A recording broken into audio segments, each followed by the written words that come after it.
Tatanim tayo ng mga bagong lettuce, ito yung lettuce na natitira na lang natin, kukunti na lang. Harvest na halos lahat. Itong itatanim namin ngayon ay romaine.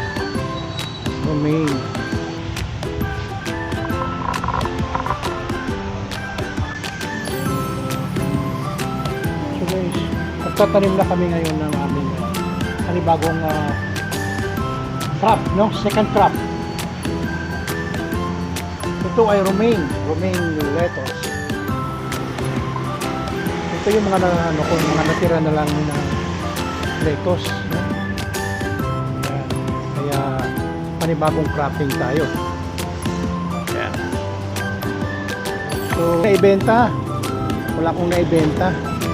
Pinamigay ko lang lahat sa mga kaibigan. Ko.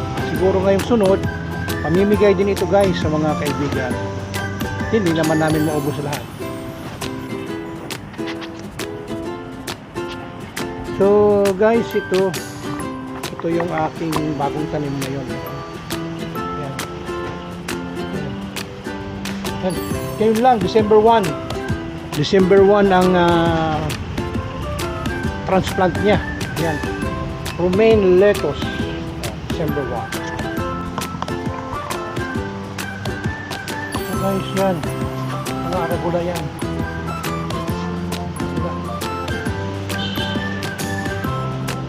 Ito arugula, meron akong buyer nito, yung Italian pizza maker dito sa San Valley, Bon Pizza. Sabi niya bibilhin niya yung mga arugula. So yan, ito yung buyer din sa akin. Arugula.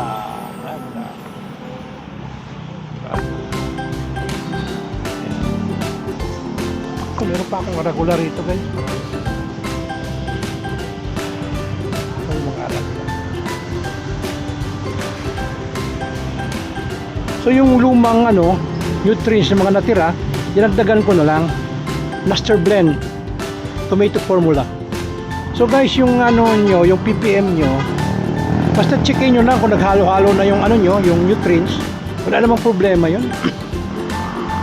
Basta yung ppm nasa mga 800, no? 800 o hindi lang lampas ng 1,000.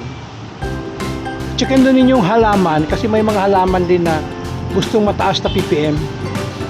Pero usually 750 to 1,000. Andyan lang ang range nila. Mabubuhay na yung halaman sa ganong ppm. Okay guys, pH natin 6 to 6.5, no? Hanggang 7, 6.5 to 7 pwede. Okay guys, thank you and good night. Gabi kami nagtatanim kasi malamig ang buong Magdamag, so kinabukasan medyo stable siya ng konti, naka sip-sip na siya ng nutrients, no?